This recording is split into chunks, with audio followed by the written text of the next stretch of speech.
안녕하세요. 아침을 여는 잠언 18일차입니다. 오늘 하루도 허락해 주신 하나님께 먼저 감사를 드리며 제가 오늘은 명언을 하나 읽고 시작하려고 합니다. 에이든 토저 목사님의 글인데요. 우리가 고난을 당하여서 삶의 폭풍과 몰아치고 거센 파도와 사나운 바람들이 우리 삶을 통째로 뽑아갈 것만 같은 그런 순간에도 하나님이 계신 하늘 그곳에는 그 어느 때보다 잠잠하고 고요하다.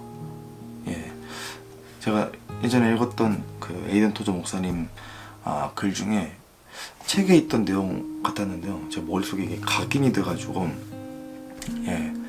오늘 아침에 갑자기 생각나서 한번 공유해드리려고 읽어드렸습니다. 오늘은 잠언 18장입니다. 먼저 잠언 18장 말씀을 듣고 오겠습니다. 잠언 18장. 어떤 사람은 소원으로 말미암아 자신을 불리하고 모든 지혜를 구하며 그것과 상관하느니라.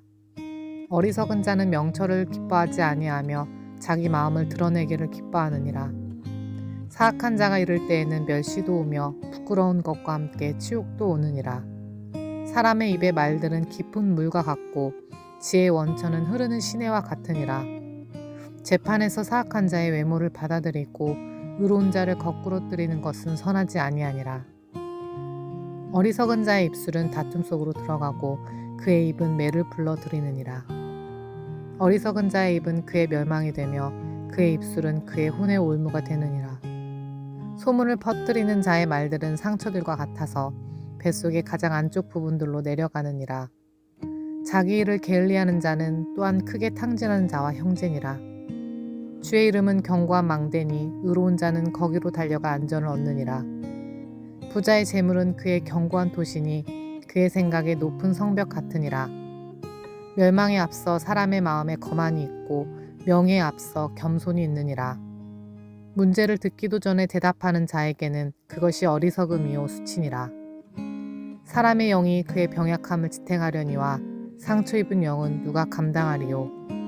분별 있는 자의 마음은 지식을 얻고 지혜로운 자의 귀는 지식을 구하느니라. 사람의 선물은 그를 위해 길을 내며 또 위대한 자들 앞으로 그를 인도하느니라. 자기 사정을 먼저 말하는 자가 옳은 것 같으나 그의 이웃이 와서 그를 자세히 살피느니라. 제비 뽑는 것은 다툼을 그치게 하며 힘센 자들 사이에서 나누느니라. 실족한 형제는 견고한 도시보다 얻기 어려운즉 그들의 다툼은 성체의 빗장과 같으니라. 사람의 배는 그의 입의 열매로 만족되며 그는 자기 입술의 소산으로 충족되리라. 사망과 생명이 혀의 권능 안에 있나니 혀를 사랑하는 자들은 그것의 열매를 먹으리라. 누구든지 아내를 얻는 자는 좋은 것을 얻고 주의 호의를 얻느니라. 가난한 자는 간청하는 말을 사용하나 부자는 거칠게 대답하느니라. 여러 친구를 두는 자는 반드시 자신을 다정한 자로 보여야 하나니 형제보다 더 친밀한 친구도 있느니라. 잠언 18장 말씀을 보시면 아시겠지만 이번에도 말에 대해서 굉장히 많이 등장합니다. 1절부터 보겠습니다. 어떤 사람은 소원으로 말미암아 자신을 불리하고 모든 지혜와 상관하느니라. 어떤 사람은 소원으로 이게 좀 어렵지 않으세요? 저는 이거 보는데 이해가 안 되더라고요. 이게 말이 제가 문해력, 독해력에 딸린지 10번을 봐도 이해가 안 되더라고요. 그래서 이게 영어를 들여다보니까 그래도 좀 비교적 영어는 굉장히 잘 돼 있습니다. 비교적이 아니라 좀 영어는 그래도 나름 되게 쉽게 돼 있습니다. 이게 참 아쉽게도 흠정역 번역이 조금 이 구절이 좀 이상하게 된 것 같더라고요. 그 말이 나온 김에 제가 예전에 한번 말씀을 드리려고 했던 부분이기도 한데요. 저희 목사님도 그렇고 저도 그렇고 저희 교회는 이제 킹제임스를 봅니다. 근데 킹제임스 영어의 권위를 둡니다. 이게 조금 헷갈려 하시는 분들이 혹시라도 계실까봐 그래서 흠정역이 아니에요. 저희가 권위를 두는, 또 제가 권위를 두는 것은 흠정역이 아니라 이제 킹제임스 영어고요. 흠정역은 하나님께서 우리나라에 복을 주셔서 영어를 하지 못해도 쉽게 볼 수 있도록 이 번역된 버전을 허락해 주신 것이지 결코 이 흠정역 한글 번역이 하나님께서 보존하신 책이 아니다. 예, 라는 겁니다. 그래서 하나님 말씀에는 어떠한 오류도 없어야 되는데 흠정역은 번역 오류도 있고 또 오역도 있기 때문에 그래서 이 오직 영어 킹제임스만이 하나님께서 보존하시고 지키셨다는 그런 굳건한 믿음을 제가 가지고 있습니다. 그래서 영어는 문제가 없습니다. 킹제임스 영어는 완전합니다. 그래서 1절도 보시면 어떤 사람은 소원으로 말미암아 라고 되어 있는 부분이 이게 제가 이해가 안 돼서 영어를 들여다 보니까 이게 좀 오역인 것 같더라고요. 영어 보시면 through desire of man 이라고 나와요. 그러니까 이 부분을 이제 독해하면 이건 이제 정욕입니다. 정욕. 소원이 아니에요. 그래서 이거는 이제 육신적인 거. 그러니까 육신의 정욕, 육신의 어떤 그런 욕구, 욕망 이런 걸 얘기하는 겁니다. 소원이 아니라요. 그래서 이어서 붙는 하반절도 보시면 지혜를 구한다고 나와 있는데 이것도 지혜를 구하는 게 아닙니다. 지혜를 구하는 게 아니라 지혜를 동원해서 지혜를 동원하다 또는 지혜를 끌어서 그러니까 지혜를 가지고서 이렇게가 좀 맞는 것 같습니다. 그래서 이 자문 말씀 계속 살펴봤잖아요. 이 어리석은 자들은 지혜를 구하지 않아요. 육신적인 사람들은 이 지혜를 구하지 않아요. 육신의 정욕적인 욕망으로 인한 어떤 그런 육신의 행위들을 찾습니다. 그래서 이거는 온갖 종류의 지혜들을 동원해서 라고 봐야 되는 것 같습니다. 어쨌든 이 구절을 정리하면 그래서 사람이 자신의 정욕으로 인해 스스로를 분리시키고 이런 사람은 자신이 가지고 있는 모든 지혜를 동원하여 육신적인 일들을 찾는다. 정도로 보는 게 저는 맞다고 생각합니다. 제 개인적인 의견이지만요. 그래서 제가 이 구절을 왜 이렇게까지 언급을 했냐면요. 이 지금 1절 말씀 이렇게 보니까 굉장히 큰 찔림을 주는 구절입니다. 사실 저희에게요. 그러니까 중요한 구절이에요. 사람이 죄를 짓는 것의 제일 기본적인 출발선, 그러니까 스타팅 라인을 보면 뭐 육신의 정욕, 거기는 이제 안목의 정욕도 있고 뭐 여러 가지 정욕들이 있죠. 어쨌든 육신적으로 뭔가를 원하는 욕망, 이 정욕, 또 욕구, 그러니까 이런 것이 죄의 출발선이라는 겁니다. 그러니까 죄를 출발선이라고 얘기하기는 좀 애매하지만 어쨌든 죄의 원인이라고 해야 되나요? 아주 근본적인 거, 사람이 죄를 짓는. 따라서 육신의 정욕은 죄를 초래하고 반면에 말씀 안에서의 소망은 이제 열매를 맺습니다. 그러니까 이제 제가 갑자기 주소가 생각이 안 나요. 믿음, 소망, 사랑은 항상 있어야 됩니다. 그 중에 제일은 사랑이지만 믿음, 소망, 사랑 중에 소망도 있어야 돼요. 이 세 가지가 다 있어야 되니까. 그러니까 하나님 안에서의 소망을 갖는 것, 말씀 안에서 소망을 갖는 것은 무조건 있어야 됩니다. 무조건 있어야 돼요. 그게 어떠한 모습이든 우리가 뭔가 말씀을 가지고 소망하는 바가 있어야 되는 겁니다. 그게 뭐 사역이 됐든 아니면 개인적인 삶에서 어떤 삶의 사역이 됐든 어쨌든 하나님의 일에 관해서 또 하나님 안에서 이 소망을 가지고 있어야 된다. 그러니까 우리는 지금 보니까 두 가지 중에 한 가지를 선택해야 돼요. 하나는 육신의 정욕으로 인해 스스로 넘어지거나 그래서 스스로를 분리시키거나 또는 말씀의 소망으로 인해 하나님께 나아가거나 이 두 가지 외에 다른 길은 없습니다. 그래서 우리가 원하는 무언가가 말씀으로부터 생긴 소망인지 아니면 육신으로부터 생긴 정욕인지를 굉장히 잔인하고 스스로를 객관적으로 돌아봐야 할 필요가 있는 구절입니다. 그래서 우리의 원함이 말씀으로부터 생긴 소망인가 아니면 육신으로부터 생긴 욕망인가, 정욕적인 것인가 에 대해서 생각을 해볼 필요가 있다는 거죠. 이것이 우리가 넘어지고 아니면 하나님 안에서 세워지고가 갈리는 겁니다. 그래서 굉장히 중요한 것 같아서 제가 한번 좀 더 강조해서 언급을 했고요. 4절 보시면요. 사람의 입의 말들은 깊은 물과 같고 지혜의 원천은 흐르는 시내와 같으니라. 이스라엘은 강수량이 절대적으로 부족했었습니다. 그래서 이들에게 물은 생명과 연관돼 있어요. 예, 그래서 예수님께서 물에 대한 비유를 그렇게 많이 하셨던 거, 생명샘, 예, 생명샘, 또 목마른 자, 이런 비유를 많이 하셨던 겁니다. 그래서 왜냐면 이제 직접적인 비유니까 이거는 또 와닿는. 그래서 이들에게 물은 생명과 연관돼 있어요. 또한 이때는 농경사회였잖아요. 그래서 이 물이 농작물의 풍요로움과 연관되어 있습니다. 사람의 입에 말이 깊은 물과 같다는 것은 긍정의 표현입니다. 또한 이어서 나오는 지혜가 등장하는 것을 봤을 때에도 여기서 나오는 사람은 의로운 사람에 대해 얘기하고 있을 가능성이 높죠. 근데 이런 의견도 있습니다. 이 깊은 물이 넘쳐나면 이제 홍수가 되잖아요. 홍수는 치명적입니다. 예, 또 이스라엘 지역 특성상. 그래서 다 죽는 거예요. 예, 죽음과 좀 의미가 있어요, 홍수는. 그래서 부정입니다, 부정. 반면에 지혜는 흐르는 시내라서 계속 흐르기 때문에 마르지 않는 시내라는 겁니다. 그래서 일단 고이지도 않고. 근데 보통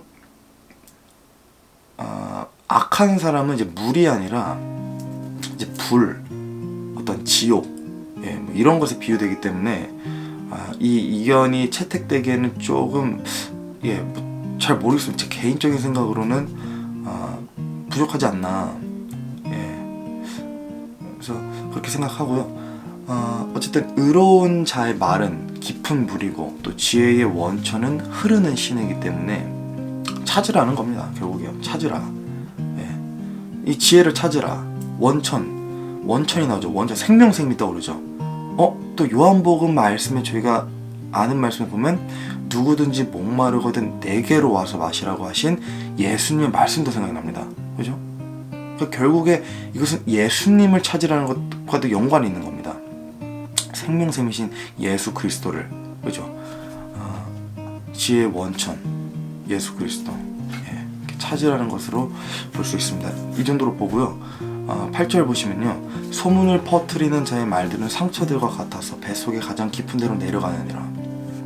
어제 17장과 같은 내용이에요. 사실 17장에서 살펴봤던 부분하고 같은 내용이에요. 큰 문제를 작게 만드는 자와 작은 문제를 크게 만드는 자가 있다고 저희가 살펴봤었잖아요. 여기는 문제를 크게 만드는 사람에 대해 얘기하고 있습니다. 이 사람의 말은 상처들과 같다는 겁니다. 어느 정도의 상처고 어떤 상처냐면 뱃속에 가장 깊은 데로 내려가는 정도의 상처, 우리 몸속 가장 깊은 데로 내려가서 꽂히는 그 정도의 치명적인 상처입니다. 예. 누군가를 험담하는 거, 전문용어로 뒷담화잖아요. 뒷담화. 예. 이런 말들은 정말 누군가의 이 심장을 찌르고 타고 더 깊이 내려가서 우리의 뱃속에 가장 깊은 곳까지 도달하는 수준의 상처라는 겁니다.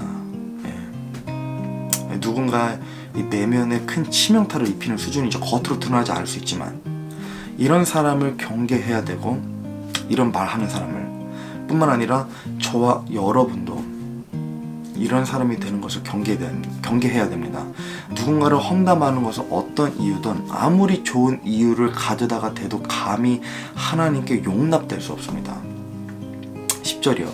주의 이름은 견고한 망대니 의로운 자는 거기로 달려가 안전을 얻느니라. 망대는 안전과 연관되어 있습니다. 전쟁할 때나 또는 기지를 지킬 때 망대에 파수꾼을 세우죠. 제일 높은 곳에서 적들의 모습을 내려다보기 위해 필요한 것입니다. 하나님은 견고한 망대로서 의로운 사람은 이곳이 얼마나 안전하고 또 완벽한 요새인지를 너무 잘 알고 있습니다. 본인들을 위해서요. 그래서 하나님이라는 망대 안에 머물 때 우리의 육신뿐만 아니라 영적으로도 안전한 보장을 받을 수 있는 겁니다. 육신뿐만 아니라 영적으로 안전한 보장을 받을 수 있는 겁니다. 안전에는 두 가지를 크게 볼 수 있다고 저는 보여지는데요. 하나는 나에게 해악을 끼치려고 하는 사람, 나에게 안 좋은 꾀를 부리려고 하는 사람, 나를 공격하려고 하는 사람들로부터 지켜지는 겁니다. 또 하나는요, 하나님의 망대에 머물면 어떠한 바람에도 흔들리지 않는다는 의미도 있다고 보여집니다. 이러나 저러나 어쨌든 하나님이라는 망대는 우리가 벗어나면 안 되는 곳입니다. 그래서 날마다 주님 안에 거하고 그 말씀 안에 거해야 된다는 것이 우리가 보호받기 위함이라는 사실을 명심하셨으면 좋겠습니다. 또 무엇보다 하나님께서 자신의 자녀들을 지켜주고 싶어 하시고 또 자신의 자녀들이 자신이라는 망대 안에 거하기를 원하시는 분이시라는 것을 명심하셨으면 좋겠습니다. 13절입니다. 문제를 듣기도 전에 대답하는 자에게는 그것이 어리석음이요 수치니라. 크게 살펴보지는 않겠습니다. 다만 18장을 제가 오늘 있는 18장을 묵상하다가 저번에 부터 계속 살펴봤던 어리석은 자의 태도 중 하나인 성급함, 이 성급함에 대해서 다른 표현으로 나와 있게 한번 가져와 본 겁니다. 예, 약간 저는 왜 그런지 모르겠는데요, 이 구절이 한국 사람을 듣기 위한 구절 같더라고요. 예, 문제를 듣기도 전에 대답하는 자에게는 그것이 어리석음이요. 오죽하면 한국말은 끝까지 들어봐야 한다는 말이 있잖아요. 예, 농담이었고요. 이 구절은 사실 교만과도 연관이 있습니다. 자신이 하고 싶은 말을 내기 위해 성급하게 대답한 것일 수도 있고요. 또는 그 사람의 말을 가치 있게 여기지 않기 때문에 말을 덮기 위해 대답을 했다는 것으로도 볼 수 있습니다. 이런 사람은 그것 자체가, 그러니까 그렇게 하는 그것 자체가 그 자에게 어리석음이자 수치라는 거예요. 왜냐면 좋은 결과를, 좋은 소식을 스스로 걷어찬 것일 수도 있거든요. 예. 사람이 좋은 얘기를 해주고 싶다가도 막 말을 자르고, 예, 막 본인 말만 하기 바쁘면 그냥 얘기해주고 싶다가도 얘기해주기가 싫어져요. 물론 이 구절이 그걸 직접적으로 얘기하는지는 모르겠습니다. 어쨌든 어리석음 그리고 수치가 나오는 걸 봐서 어쨌든 결과가 이 사람에게 좋지 않다, 안 좋은 결말이라는 거예요. 예, 그걸 살펴볼 수 있습니다. 어리석은 자의 특징 중 하나가 숲을 보지 않고 나무를 보는 성격이 있다는 것을, 이 구절을 뿐만 아니라 저희가 지난 잠언 말씀을 계속 묵상하면서 느낀 게 그거잖아요. 큰 걸 보지 않고 눈앞에 있는 것만 당장 보는 거예요. 성급함, 조급함, 예, 이런 성격과 연관이 있다는 것을 계속 살펴봤습니다. 그래서 이런 것을 저희가 경계해야 된다, 예, 이렇게 볼 수 있겠고요. 확실히 이번 장에는 말에 대해서 굉장히 많이 등장합니다. 예, 말에, 입에, 어떤 혀에 대해서 그동안 저희가 하지만 적지 않게 계속 살펴봤기 때문에 조금 생략하고 넘어가서요. 22절을 한번 보겠습니다. 누구든지 아내를 얻는 자는 좋은 것을 얻고 주의 호의를 얻느니라. 예, 이게 예전 이제 버전에는 이게 호의가 아니라 은총이라고 되어 있었는데, 이번에 이제 새로 나온 심판에는 호의라고 되어 있습니다. 호의가 확실히 더 와닿는 표현인 것 같습니다. 여기서 나오는 아내, 그죠? 아내가 나오죠. 아내는 지혜로운 사람이자 지혜로운 아내를 뜻하는 거죠. 그죠? 이것을 전제로 해야 이 따라오는 구절이 지금 자연스럽습니다. 그러니까 지혜로운 지혜로운 아내를 얻는 자는 복을 받습니다. 잠언 14장 1절에서 살펴봤던 것처럼 기억하실 겁니다. 지혜로운 아내는 가정을 세우는 여인이다. 예, 지혜로운 아내는 가정을 세우는 여자다, 아내다라는 것을 살펴봤었습니다. 예, 집을 세우는 여자라고요. 근데 그 세운다는 의미가 이게 이제 어떤 물질적으로 풍요롭게 이런 게 아니라 하나님의 말씀으로, 하나님의 지혜로 그것을 의지해서 세운다는 겁니다. 혼자 세우는 게 아니죠. 남편이랑 같이 세워나가는 거죠. 남편이 가장으로서 그것을 인정하고 그 권위에 순종해서 자연스럽게 그것을 옆에서 서포트 해나가는 겁니다. 하나님이 창조하시고 세우신 가정 내의 질서를 따르는 거죠. 남편으로서, 아내로서, 자녀로서 하나님께서 각각의 고유에 주어진 말씀들이 있습니다. 이들에게 주신 말씀들이 있어요. 지혜로운 아내는 남편이 하나님 말씀 안에서 가정을 굳건히 세워 나갈 때 옆에서 그것을 서포트, 도움으로 이 아내의 도움이 있었기에 남편도 복을 받는 겁니다. 예. 그리고 오늘은 아니고 이제 내일 살펴볼 말씀이지만 잠언 19장 14절 보시면 이런 아내는 하나님으로부터 온다고 되어 있습니다. 예, 하나님으로부터. 내가 노력해서 얻는 것이 아니라 남자가 하나님 안에서 정말 그분 마음에 합한 그리스도인의 모습으로 서 있다면, 잘 서 있다면 하나님께서 지혜로운 여자를 보내주셔서 서로 만나게 하시고 이 둘이 하나가 되므로 하나님의 가정을 같이 세워 나가게 됩니다. 이것은 1차적으로 하나님께서 기쁨과 영광을 받으시고자 하시는 일의 패턴입니다. 하나님의 일의 어떤 그런 섭리, 패턴입니다. 그리고 이어지는 것으로서 그 두 사람에게도 큰 복이 주어지는 거죠. 그죠? 지혜로운 남자가 지혜로운 여자를 만나서 하나님 안에서 가정을 세워나가는 게 얼마나 큰 복이에요. 여자에게도 마찬가지고 남자에게도 마찬가지고. 이게 왜 근데 하나님께서 무엇보다 기뻐하시는 거냐면요, 하나님께서는 일단 또 하나의 성경적인 가정이, 그러니까 말씀적인 가정이 세워지는 것으로 영광을 받으시기 때문에 그렇습니다. 지혜로운 남자가 지혜로운 여자를 만나서 하나님 안에서 가정을 꾸리고 하나님의 말씀으로 가정을 세워 나가는 이것을 하나님께서 기뻐 받으시기 때문에 그렇습니다.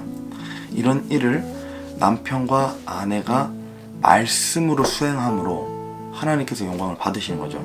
기뻐하시는 겁니다.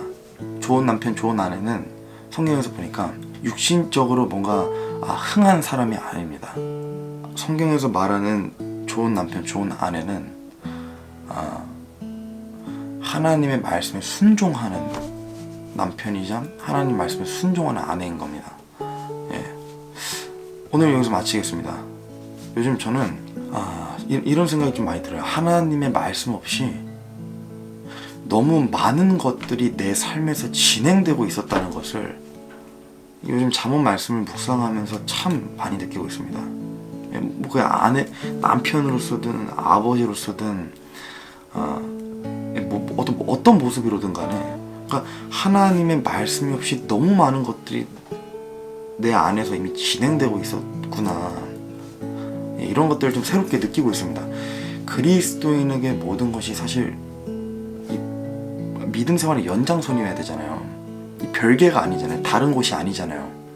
뭐 일도 마찬가지고요, 결혼 생활도 마찬가지고, 친구 관계에 있어서도 마찬가지고, 뭐 자녀 교육에 있어서 뭐든 간에요. 전부 하나님의 말씀 안에서 해야 되는 것들인데, 이게 모르겠습니다. 삶이 너무 바쁘고 지쳐서 그런지 저희가 일단 저부터도요, 말씀의 지혜보다 나의 지혜를 더 의존할 때가 있는 것 같습니다. 왜냐면 너무 쉬운 길이기 때문에. 말씀의 길은 어렵잖아요. 예. 너무 엄격하잖아요. 예. 그래서 오늘 하루는 저와 여러분이 하는 일들이 하나님의 말씀 안에서 진행된다면 어떤 모습일까를 생각해 보시면서 오늘 하루를 시작했으면 좋겠습니다. 예, 내일 아침을 여는 잠은 19일차로 다시 찾아뵙고요. 오늘도 주님 안에서, 말씀 안에서 승리하시는 하루가 되시길 소망합니다. 네, 감사합니다.